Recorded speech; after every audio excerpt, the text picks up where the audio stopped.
ሰላም ጤና ይስጥልኝ እንደምንላችሁ ዜና እናሰማለን የጅማ ዩኒቨርሲቲ ሁለት ቀን የመብት ጥያቄ ባነገቡ የኦሮሞ ተማሪዎች ስትናጣ መሸች ተማሪዎቹ ካነገቡት የመብት ጥያቄዎች የኦሮሚያ ዋና ከተማ አዲስ አበባ የኦሮሞ ምድር ናት አዲስ አበባ በኦሮሚያ መስተዳድር ስር መግባት አለባት የሚኒሊክ ሐውልት ከኦሮሞ ምድር መነቀልና መጥፋት አለበት ሲሉ ገልጸዋል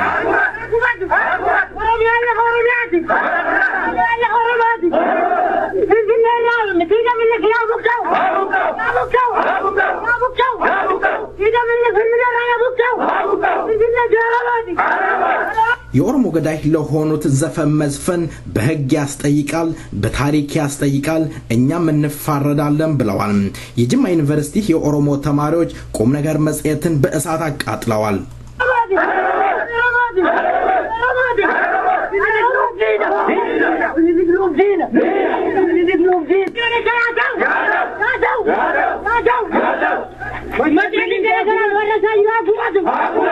አዲስ አበባ የኦሮሚያን ክልሎች መስፋፋት አለብኝ ማለቷን በመቃወም መስፋፋት የለም አዲስ አበባ ራሷ በኦሮሚያ መስተዳድር ስር መግባት አለባት ከዚህ በኋላ ቆጭ ብለን አናይም አመሬታችን አይነጠቅም ሲሉ ኦሮሞ ቁጣውን እየገለጸ ይገኛል ጅማ ዩኒቨርሲቲና አካባቢው ዛሬም እንደ በፖሊስ ተወጥሮ ይገኛል ጋፊ ምርጋ አባቢዩማ ፊ ጋፊ ምርጋ ይሬ ሙርቲፈና ኡመት ኦሮሞ ካሱዳን ጉያ ለማፍ ይሪራ ወሊት ፉፊንሰ ቀቡፊ ዳደኖ ዳጌሲሳ ኦለኒሩ በረቶን ኦሮሞ ጋፊ ምርጋ አባቢዩማ ይሮድ አገረኝሩ ትግራፈተማ ቱሬ ሙፍ ዴሩ ቀበየቹዳን ሞቶማን ናኖ ኦሮሚያ ፊ ሞቶማን ፌደራላ yatti akkasumas bulchiinsi umuritti jimma yennoo keenya nu harkaa fuudhee deebinuuf kennu qabachuudhaan yennoo isaanii bifa seera qabeessaatiin barreeffatanii qaama biyya bulchaa jirutti dhiyeeffachuudhaan guyyaa kaleessaa yuunivarsiitiin jimmaa yennoo barattoota harkaa fuudhee achumaan barattoonni gaaffii isaanii dhageessifatanii itti fufuudhaan dhaadannoo dhageessisuudhaan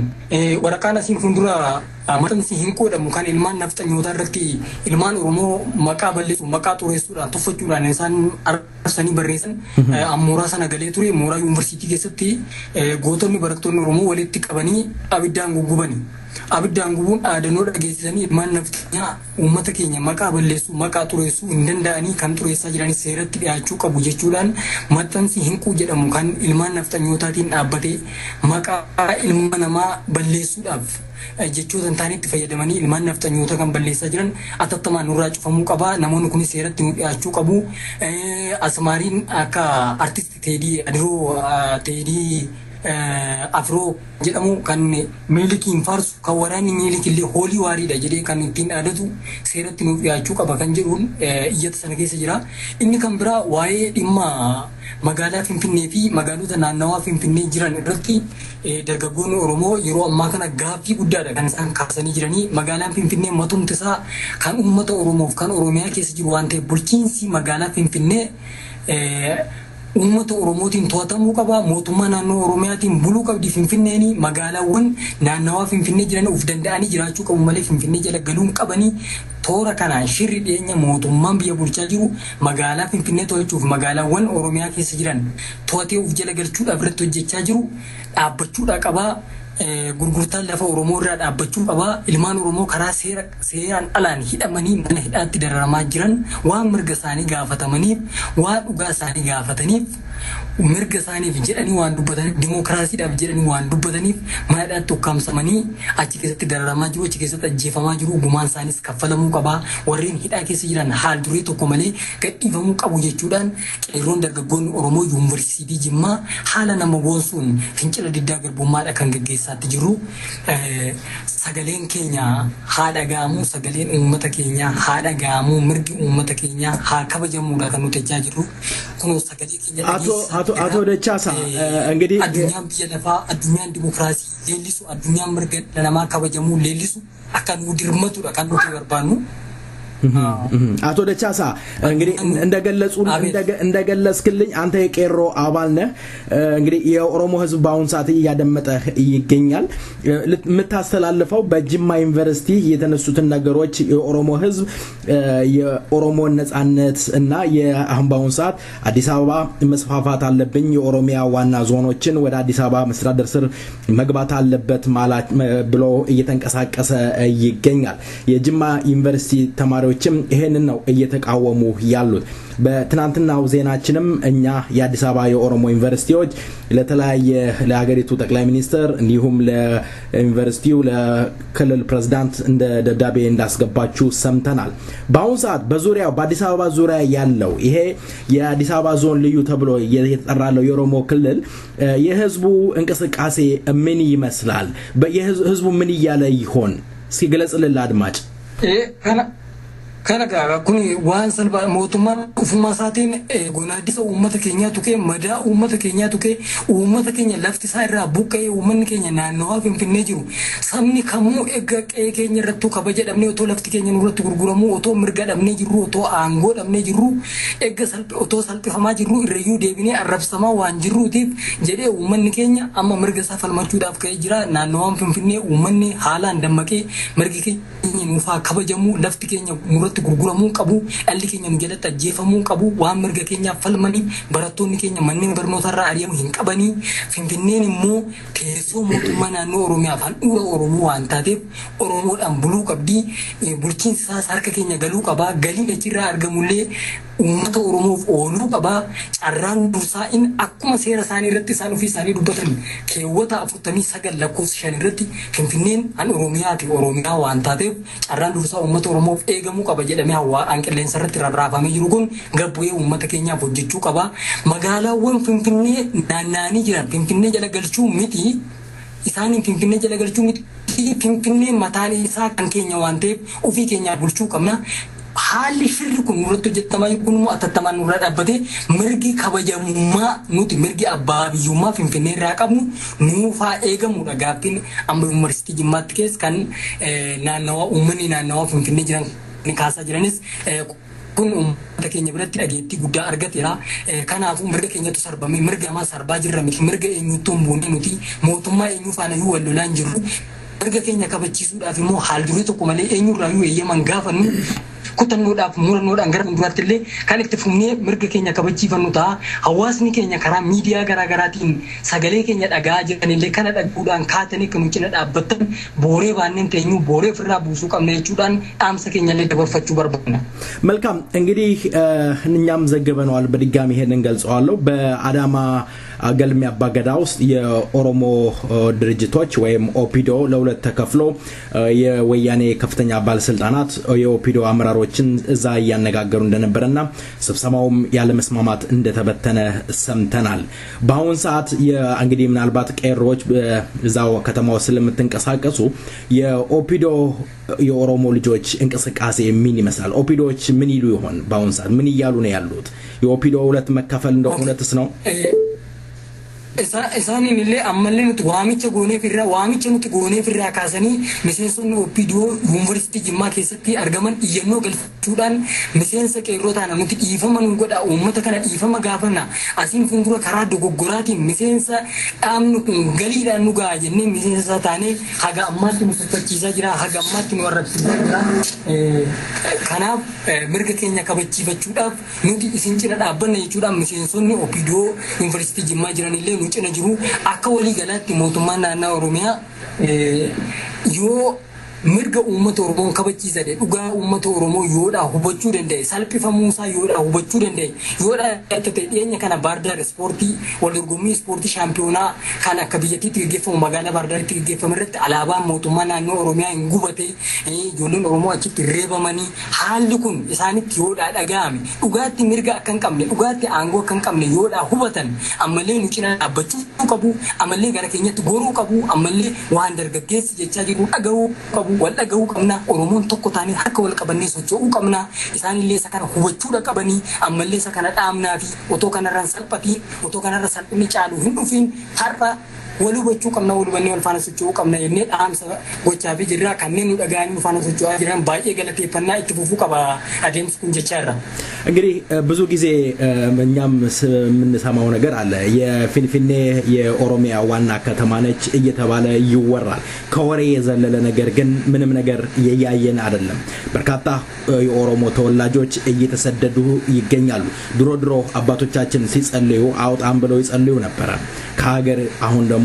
ወጣቱ ሲጸልይ ከሀገር እየወጣ ይገኛል እየተሰደደ እየታረደ እየተገደለ አለ አሁን ምታስተላልፈው እንደ ቀሮ የኦሮሞ ወጣትነት በውጭ ያለው ኦሮሞ ህዝብ ምን እንዲያደርግላችሁ ትፈልጋላችሁ ካፌ ዘለለ ከወሬ ዘለለ ፍንፍኔ የአንጦራ ኦሮሞቲ የሚባለው ነገር ከንቱ ሆኖ ነው ያያዩት ያለው ያ እንዳይሆን በወሬ እንዳይቀር የኦሮሞ ህዝብ ምን ማድረግ አለበት kana hubachuudhaan uummanni Oromoo magaalaa Finfinnee qofa miti qeen isaa irraa fudhatamaa waan jiruutiif dhimma magaalaa Finfinnee irratti yeroo ammaa kanatti harka wal qabannee ka'uun dirqamadha waan ta'eef uummanni Oromoo biyya keessa jiru biyya hambaa jiru sagalee tokkoon gara dhaabbilee mirgoota dhala namummaa fi dhaabbilee idil addunyaatti illee iyyachuudhaan harka wal qabannee keessaa duubaan irratti qabsoomnee mirga keenya yoodhaan kabachiifannee uummanni keenya ammallee rakkoo keessa jira rakkoo caalutti seenutti jira rakkoo caaluu fi rakkoo amma keessa jiru kana keessaa ba'uu kan nuti dandeenyu yaa Oromoo as qabadhaa dhagaa dhaggeeffadhaa manaa baanee jirra nu faana manaa ba'aa jechaanii jirra Oromoon akka manaa ba'ee akka harka wal qabatee qabsaa'u barbaanna Oromoon akka wal qoodu akka yaadaan ilaalcha waliin barbaannu Oromoon tokkummaa harka wal qabatee wal faana socho'ee rakkoo jiru kanatti xumura gochuu barbaanna furmaata barbaanna dimookiraasiidhaaf dhaabbanna harka wal qabannee qabsoomna kanaaf harka wal qabannee haa kaanu jedha beektota Oromoo biyya keessaa fi biyya ambaa jiran dargaggoota Oromoo biyya keessaa fi biyya ambaa jiran hayyoota Oromoo qonnaan bulaa Oromoo daldalaa Oromoo barsiisota hojjettoota hunduma qaama ilmaan Oromoo maraaf dhaamsa kana dabarsuun barbaada yeroon itti harka wal qabannee gamtaan kaanii mirga keenya dhiyeeffachuudhaaf falmannu ammadha jechaan jira isa kana dhaamsa keenya bifa kanaan dabarsaa fi jirra kana kan nuti jechuun barbaannu dargaggoota Oromootiin hayyoota Oromootiin beektota Oromootiin kana jechuu barbaanna mootummaan biyya bulchaa jiru akka mootummaan sagalee uummata keenyaa dhagahuu qaba sagalee uummata keenyaa deebii gahaa kennuu qaba waraana bobbaasuu hin qabu qawweedhaan nu dhowwu nuti qawwee baannaa miti dhugaa baannaa dhugaa keenyaan immoo yoomuu ni falmannaa ni injifannaa jechuun barbaadan መልካም እንግዲህ ጅማ ባውን ሰዓት የጅማ ዩኒቨርሲቲ በምን ሁኔታ ይገኛል የኦሮሞ ተማሪዎች ባውን ሰዓት ጉዳዩ ረገብ ብሎ ትምርታቸውን ቀጥሎ ይሆን kun maal jettee Renadin ጅማ ባውን ሰዓት የጅማ ዩኒቨርሲቲ በምን ሁኔታ ላይ ይገኛል በዛሬ Okay. Amma sababa guyyaa lamaaf itti fufinsaan haa ta'u ta'een hiriirri mormii hiriirri kabajamu mirga dimokiraasii mirga dhala namaa uummata Oromootii baa kabajamu sababa jedhuutii wal qabatee hiriirri guyyaa lamaaf gaggeeffame kanaan wal qabatee humni waraanaa guddaan mooraa yuunivarsiitii Jimmaa marsee eegaa jira. Waraana kan eegaa jiru waraanni kunillee rakkoo jiru kana hubateera ammallee hubachuu qaba jechaa jirra. Waraanaan egaa kan eegamaa jirru mootummaan akkuma beekamu mootummaan biyya kana bulchaa jiru kan inni itti fayyadame waggaa 20 ol kan inni biyya bitaa jiru humna waraanaatti fayyadameetu humni waraanaa kun amma nu marsee jira. Humni waraanaa kunillee gaaffii keenya nurraa fuudhee deebii kennuu qaba. Dhuguma uummataaf dhaabbata ta'e uummataaf ijaarame ta'e rakkoo keenya dhagahuu qaba dhaggeeffachuu qaba sagalee keenya dhagahuu qaba dhaggeeffachuu qaba jennee dhaamsa kallattii garaagaraatiin itti dabarsaa jirra. Jimmaa yuunivarsiitii fi magaalaan Jimmaa yeroo ammaa kanatti waraanaan kan isheen guutamtee marfamtee jirtu haala kanatti jira amma haalli jiru garuu itti fufinsadha sochiin jiru itti fufinsaan kan itti fufuudha malee kan duubatti deebi'amu miti ammallee haala itti fufeen kan nuti jirru. መልካም እንግዲህ ተማሪዎች ተቃውሟቸውን እያሰሙ እንዳለ ገልጸህልኛል ምናልባት እንደው የታሰረ የተደበደበ ተማሪ ኖር ይሆን ተማሪዎች ተቃውሟቸውን እያሰሙ እንዳለ ገልጸህልኛል የታሰረ ተማሪ ይኖር ይሆን በፌደራል ፖሊስ ወይም እንደው በሌላ አካል አማት ከራ hala baay'ee intini ta'e haala kunoo akkuma biyyoota addunyaa garaagaraa mirga isaanii falmachuudhaaf baanitti karaa dimokiraasii fi karaa seera qabeessa ta'een deemaa jirra ammammaatti doorsoorra darbee wanti ta'e hin jiru waraanumaan marfamnee eegamaa jirra waraanni nu marsee jira wanti namni hidhame hin jiru gaa waa fuulduratti ta'uu hin beeknu fuulduratti haal dureen kamiyyuu yoo ta'e tarkaanfiin kamuu fudhatame duubatti akka deebisnees akka deebi'uu dandeenyees beeksifnee jirra haala kanatu jira ammammaatti መልካም ቆርጠን ተነስተናል ያልከኝ ያለኸው እንግዲህ አድማጮች ስለ ስልኩ ጥራት ይቅርታ እጠይቃለሁ የኦሮሞ ቄሮ ስለሰጠኸኝ ማብራሪያ ከልብ አመሰግናለሁ ይሄንን ዜማ አንተንም አድማጮቼንም ጋብዛለሁ ካፍ የዘለለ ነገር እንስራ ባፍ ብቻ አንዱራ ኦሮሚያ እያልን ብናወራ ዋጋ የለውም እያለ ዘፍኗል ኦሮሞ ተንቀናል ኦሮሞ በጣም ተትፈናል የኦሮሞ ህዝብ እንዳለ እንደ ሰው አልተቆጠረም እስኪ ዜማውን እንስማ ዋቱ ጅረ ለሚቆድ ባይ ገለተን ወፋት ኦሞ ኮነደ ከማይ ገራኮ ታሪክ አበቱ ከኒና ካሰኒ መዳኮ በረዲባ ሉቡ በረታሜ ካይ ካኒት ወሬገሜ ኢደሜ Anuroromia, Fempinenu Sarbaniet, Akawan Bankamet, Akawan Gotan Kamet, Akawan Bekan Kamet, Toromo, Tufatani. ሀገራችንን ወሰዱ ጀግና እንደሌላቸው የተማረ ሰው እንደሌለው ረግጠው አዲስ አበባን ወሰዱብን ያላቀንቀኗል አዲስ አበባ ይገባኛል የኦሮሚያ ክልሎች በስሬ ስር መተዳደር አለባቸው እያለች ነው አንዳንድ ደግሞ የወያኔ ካድሬዎች ወደዳችሁም ጠላችሁም አዲስ አበባ የኦሮሚያን ክልል ተወስዳለች ሲሉ ገልጸዋል በተለያየ ኦሮሚያ ክልል ቁጣው ተባብሶ ተጋግሎ እየተቆጣ ያለው የኦሮሞ ህዝብ ጆሮ ሊሰጡት አልፈለጉም ወያኔዎች በዚህ ላይ አቶ ሂርኮ ምን ይልሆን ተናስለኝ አቶ ሂርኮ በጣም አመሰግናለሁ አቶ ሂርኮ አዲስ አበባ የኦሮሚያ ክልሎች ይገባኛል እያለች ነው ያሉት አቶ ሂርኮ ምን ይሉኝ ይሆን እውነት ይገባታል ጥያቄ ኦሮሚያ አዲስ አበባ ይገባኛል ብላ ጠየቀች ነው የምትለኝ ወይስ አዲስ አበባ ኦሮሚያ ይገባኛል ነው የምትለው መልካም እንግዲህ የአዲስ አበባ መስተዳደር ስር የኦሮሚያ ልዩ ዞን የተባሉት እንዳለ አዲስ አበባ መስተዳደር ስር መግባት እንዳለባቸው እየተገለጸ ይገኛል። በዚህ ምክንያት የኦሮሞ ተማሪዎች እንዲሁም የኦሮሞ ህዝብ እየተቆጣ ይገኛል። እርሶ በዚህ ላይ ምን ይሉኛል? ቆንጆ ጥያቄ ነው ኢዮብ። የአሁኑ የኢትዮጵያ ህገ መንግስት እንደሚለው የኦሮሚያ ክልል ከአዲስ አበባ መስተዳደር ላይ ልዩ ጥቅም አላት ነው የሚለው። እንደ ሁላችንም እንደምናውቀው አዲስ አበባ ከተማ የተገነባችው በኦሮሞ ህዝብ ንብረት፣ በኦሮሞ ህዝብ ማዕድን፣ በኦሮሞ ህዝብ ገንዘብ ነው። ከዛ በተረፈ ከሰማይ የወረደ ወይም ከሌላ ቦታ የመጣ ነገር የለም። ለዛም መልስ ሳይመለስ አዲስ አበባ እንደ ሳርዶ ነጋ ጠባ እየሰፋች እያደገች ትገኛለች። በዚህ አጋጣሚ ደግሞ የኦሮሞን ህዝቦች መሬት እየቀማች በአሁኑ ሰዓት አዲስ አበባ ከተማ ውስጥ ታሪኬ ባጭሩ እየተባለ በቅርብ ጊዜ ውስጥ ብቻ ሚሊዮነር የሆኑ ስንትና ስንት ህንጻ የሚገነቡትና ሁሉ ነገር የሚያደርጉት የኦሮሞን መሬት እየዘረፉ እየሸጡ ነው እንጂ ከተማ የወረደ ነገር የለም። ሁላችንም እንደምናውቀው የትኛውም ከተማ በአለም ውስጥ ያለው የኒውዮርክ ሲቲ ሁላችንም እንደምናውቀው ድንበሩን አልፎ ከሌላው ላይ እየወሰደ አይደለም። ዋሽንግተን ካየን ሌላውን ከተማ አጎራባቾቹን ባልቲሞርን፣ ሜሪላንድን ወይንም የሚከቡትን ቨርጂኒያን መሬታቸውን እየነጠቀ አይደለም ያለው። ባለፈው ጊዜ ሁላችንም እንዳየነው የትግሬው ሰውዬ መጥቶ ወደዳችሁም ጠላችሁም ይሄንን ትፈርማላችሁ አለ። የኦሮሞ ህዝብም በዚህ ሰዓት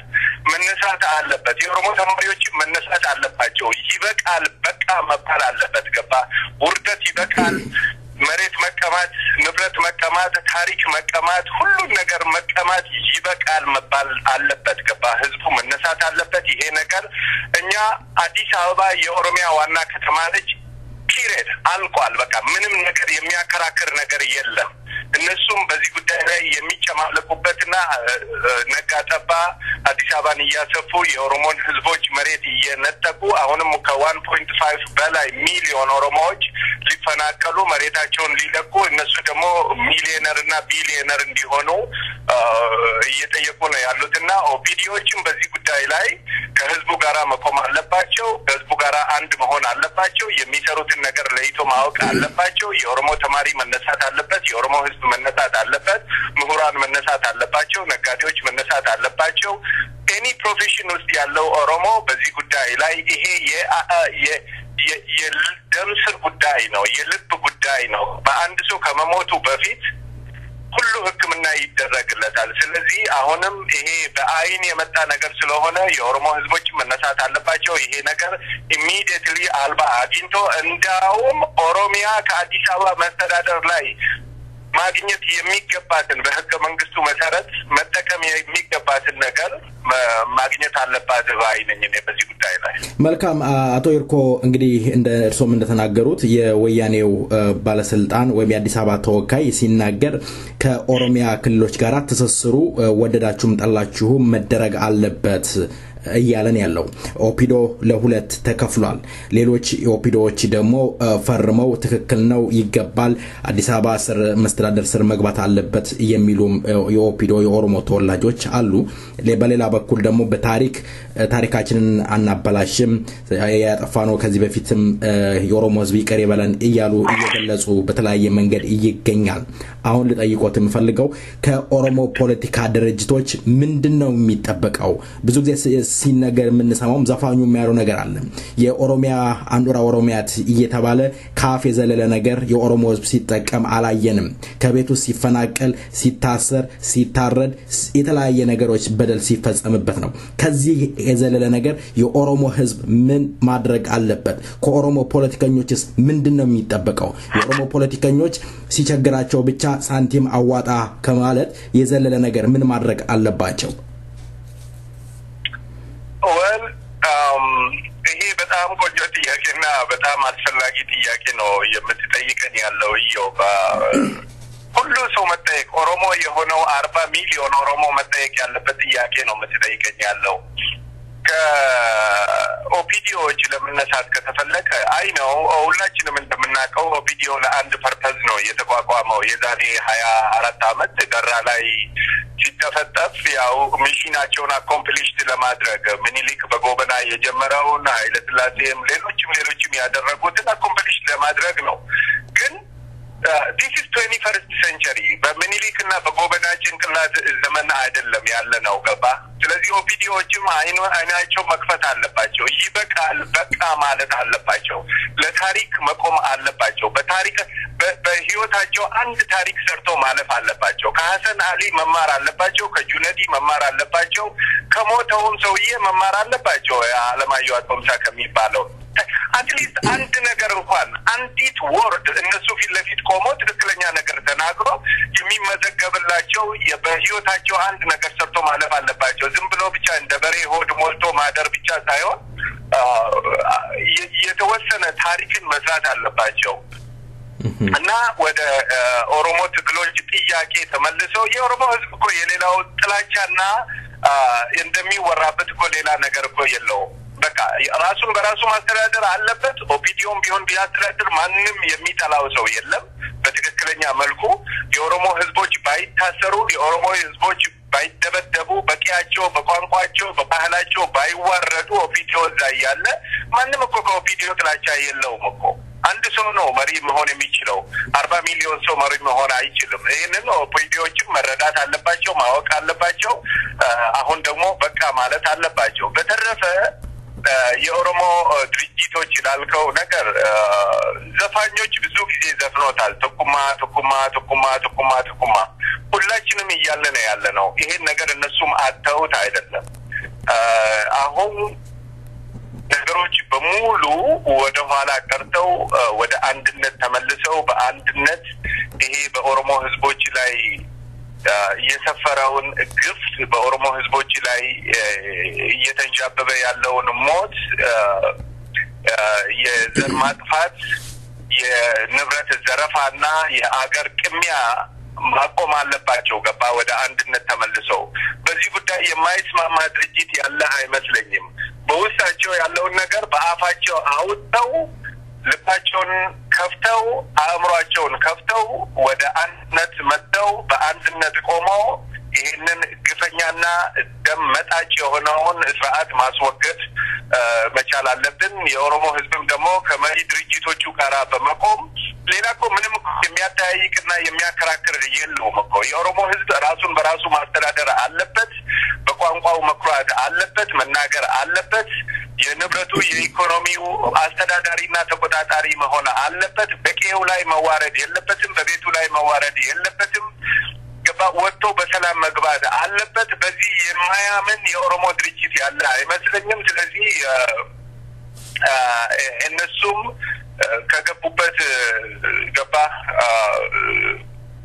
ጠባብንትን ወጥተው ወደ አንድነት መጥተው በአንድነት ለኦሮሞ ህዝብ በአፋጣኝ የኦሮሞ ህዝብ ጥያቄ የሚመለስበትን መንገድ ማሻት አለባቸው የኦሮሞ ህዝብም ደግሞ ትላንትና የኢጅፕት ህዝብ እንዳደረገው የቱኒሲያ ህዝብ እንዳደረገው የተለያዩ ሀገሮች እንዳደረጉት እኛ ምንም ዘመድ የለንም ከመጀመሪያም ጀምሮ የኦሮሞ ህዝብ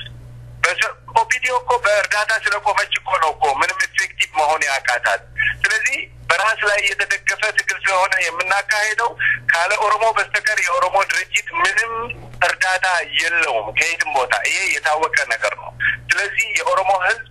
በአንድነት ተነስቶ በመሪ ድርጅቱ ውስጥ ስር ተጠቃለው ገባ ስር ነቀሉ ስርዓት ገርስሶ መጣል ያለበት ጊዜና ሰዓት አሁን ነው የምለው መልካም አቶ ይርኮ ከአንድ ሰው ጋር ስወያይ የገለጸልኝ አለ እዚህ አሜሪካና ያለው እኔኮ መሬት ተሰጥቶኛል አሁን ደግሞ በቃወም መሬቴን ይነጥቁኛል እንደው ምን ማድረግ አለብኝ ስሜ ሳይነሳ ከኋላ ሆኜ እንደው ገንዘብስ ብረዳ የሚል ነገር አለ የኦሮሞ ተወላጆች ከወያኔ መሬት ወስደው የኦሮሞ ህዝብ ጥቅም አሳልፈው ለሚሸጡትስ እንደው ምን የሚያስተላልፉት መልእክት አለ በመጨረሻስ እንደው ለህዝቡ ምን ይላሉ የሚገርም የሚገርመው ነገር እኮ ኢዮብ መሬቱ እኮ የኛ እኮ ነው እኛንን ለሰው መስጠት ያለብን እንጂ እኮ ከሰው መውሰድ እኮ የለብንም እኮ ትልቁ ኢሹ እኮ እዚህ ላይ እኮ ነው ወያኔ እኮ ለኦሮሞ ህዝብ እኮ የአዲስ አበባን ከተማ መሬት መስጠት እኮ የለባትም የአማራም ህዝብ እኮ የአዲስ አበባን ከተማ መሬት እኮ ለሰው መስጠት የለበትም እኔ ነኝ እኮ መስጠት ካለብኝ ለሰው መስጠት ያለብኝ ኢትስ ማይን የራሴ እኮ ነው እኮ በታሪክም የራሴ ነው በእውነትም የራሴ ነው ሐቅም ነው ከባ ይሄ ደግሞ የማይቀር ሐቅ ነው ያዩታል በቅርብ ጊዜ ስለዚህ በጥቅም ደግሞ አገር ገባ ሁላችንም እንደምናውቀው አገር አንተ ለአገር የምታደርገው ነገር ንገረኝ እንጂ አገር ለአንተ የምታደርገው ነገር አትንገረኝ ነው ያለው ስለዚህ በጥቅም እኮ አገርን መሸጥ የለብንም እኮ ያለቁት ጀግኖቻችን አሁን ታሪካቸውን እያወደስን እያከበርን ያለነው እኮ እነሱም እኮ እንደኛው ነፍስ ነበራቸው እኮ እንደኛው እኮ ጥቅም ይፈልጋሉ እኮ ቤታቸውን ሚስቶቻቸውን ልጆቻቸውን ቀያቸውን ስራቸውን ትተው እኮ ነው ወደ ሞት ውስጥ የገቡት እኮ ስለዚህ እኔ አሁንም መላልሼ የምላቸው ምንድነው የታደሰ ብሩ ልጅ እንሆን የማሞ መዘመር ልጅ እንሆን የዋቆ ጉቱ ልጅ እንሆን የኤልሞ ክልቶ ልጆች እንሆን የነሱ ደም የነጉዲና ቱምሳ ደም በእኛ ውስጥ ይሁን በየትኛውም አካባቢ ብዙ የኦሮሞ ጀግኖች ያለፉበትን ተከትለን የመጨረሻውን የኦሮሞን እድል የራስን በራስ የመወሰን እስከምናወጅ ድረስ በጥቅምና በተለያዩ በትንሽ ነገሮች ተደልለን አላማችንን ወደ ኋላ መተው የለብንም እኮ ታደሰ ብሩ እንደዚህ አይነት ነገር ቢኖረው ኖሮ ጀነራል ነው ብዙ መኪና ነበረው ብዙ ቤት ነበረው ብዙ ንብረት ነበረው ስልጣን ነበረው ከእስር ቤት ኑሮ እንደ አይጥ እስር ቤት ውስጥ መኖርና መከተልና መገደልን መርጦ አይሄድም ነበር ገባ ስለዚህ ይሄ ብዙ ጊዜ ብዙ ሰዎችም ብለውታል እና መደጋገምም አስፈላጊ አይደለም በጥቅም ተደልለን የኦሮሞን ህዝብ እውነት መሸጥ የለብንም ይበቃል በቃ ይበቃል ስለዚህ ከእውነቱ ጋራ መቆም አለብን መሰለፍ አለብን መውጣት አለብን ገባ ራሳችንን መደበቅ የለብንም እኔ ይሄንን ነው የምነግራቸው ሂዱና የታደሰ ብሩን ታሪክ የማሞ መዘመርን ታሪክ የሁሉንም የኦሮሞ ጀግኖች ያለፉትን በዚህ ሰዓት ጠርቼ ማልጨርሰውን በሙሉ ታሪክ ይዩት ገባ ከሰሜን እስከ ደቡብ ከምስራቅ እስከ ምዕራብ በመሃከል ላይ ያለውንም ሁሉ ወያኔን ካድሬዎችን አደብግዙ ልንላቸው ይገባል ከሀገራችን ተነሱ ሊሉን አይገባም እነሱን ግን ለቀቁ ሀገራችን ልንል ይገባል በየፈሰሰው ደም ነገ ይጠይቀናል ብዙ ተማሪዎች ለነጻነታቸው ሲሉ ህይወታቸውን ገብረዋል ያጽም ነገ ይወክሰናል የኦሮሞ ህዝብ ተነስ አብረን እንነሳ እንግዲህ አቶ ሂርኮ ከልብ አመሰግናለሁ ይሄንን ዜማ እጋብዞታለሁኝ እንግዲህ ድረሱልኝ እያለ ዘፋኙም ዘፍኗል ስለዛሬው በጣም አመሰግናለሁ በመጨረሻ የሚሉት ነገር ካለ ድሉ ልስጥዎት እንደ ዱሩ እንደተለመደው የምለው ነገር ቢኖር አንድነት ነው ሌላ ነገር አይደለም ይበቃል የኦሮሞ ህዝብ መነሳት አለበት የኦሮሞ ህዝብ አንድ መሆን አለበት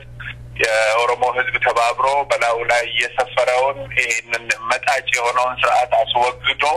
የኦሮሞ ሴቶች ሳይሸማቀቁ የኦሮሞ ልጆች ሳይሸማቀቁ የኦሮሞ አሮጊቶችና ሽማግሌዎች በቤታቸውና በቂያቸው ሳይፈሩ በሰላም ወጥቶ በሰላም የሚገቡበትን ጊዜ የምናመጣበት ጊዜ አሁን ይሁን ስለዚህ የኦሮሞ ህዝብ ወይ ተነስ ነው ማለት ነው ሌላ የምለው ነገር የለኝም በጣም አመሰግናለሁ ይሁን እግዚአብሔር ይስጥልኝ lamiko damsa kabay komo kona dakabay garako tarika batu kanina kasani madako baradipa lubum barasame kai kanetu waregame idame trebame anuro romia finne nusarbaniyat akawan abang kami akawan gotan kami akawan bekan kami toromo tufatani kunoram mos sabbataan Kunoon rammoo sulultaan Bu'uuraayyuu fi galaaniniin nurraa budatanii Seelaas maaltu jibbaa biyya dammaa faallanii Maarras nu gurgurachuuf lagaa godhanii Seelaas maaltu jibbaa biyya dammaa faallanii Nu gurgurachuuf lagaa godhanii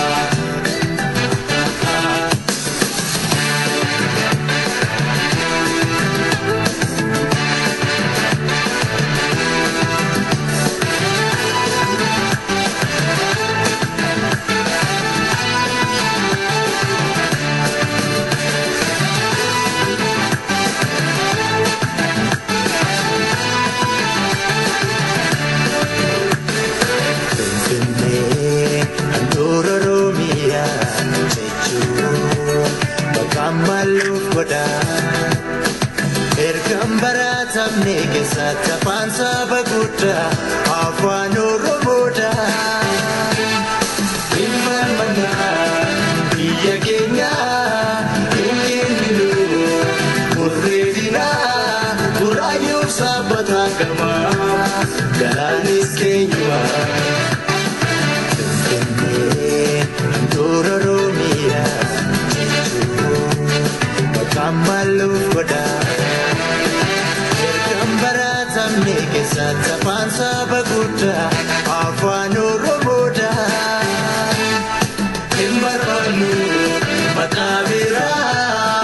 karraa dhalannes haadha qabnaa hidda keenya ganamaa sanaa Oromiyaan waamna.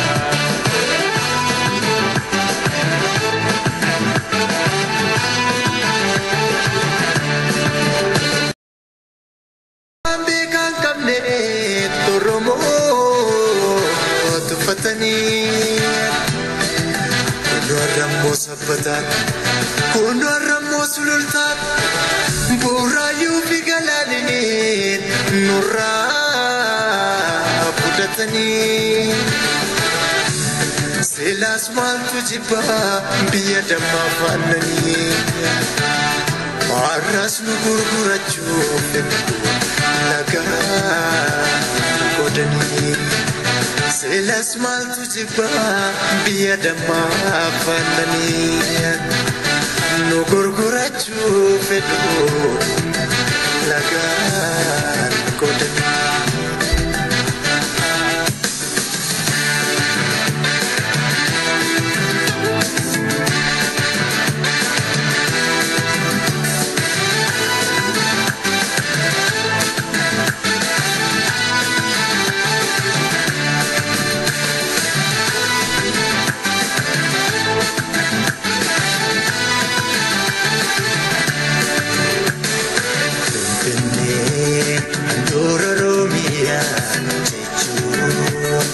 Kamaluuf godhaa Ergam baratamne keessatti afaan saba guddaa afaan Oromoodha. Ilmaan manaa biyya keenyaa hin kenninu murreedinaa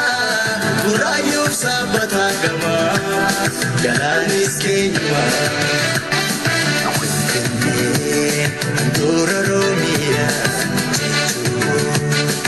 Kamaluuf godhaa Ergam baratamne keessatti afaan saba guddaa afaan Oromoodha. Hin barbaannu maqaa biraa karraa dhalannes haadha qabnaa hidda keenya ganamaa sanaa Oromiyaan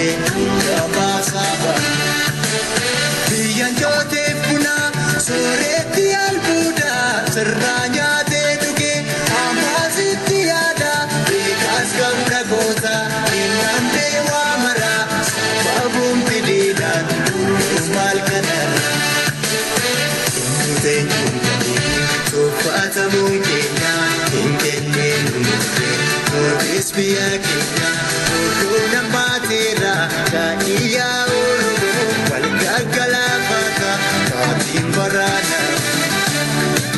Ura yuri Sanuma kenya Sambatani Sanuma kenya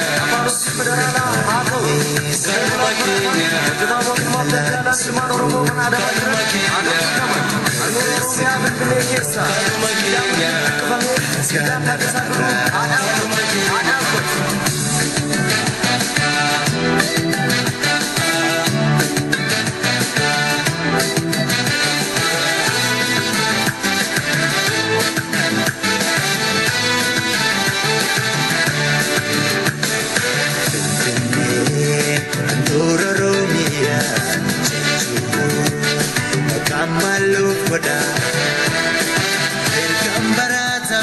Santa Pansa Baguda, Afano Roboda, Afanada, Afanawa, Kasaba Bush, Kanawila, Itakinya, Kanamasara, Afanginamba.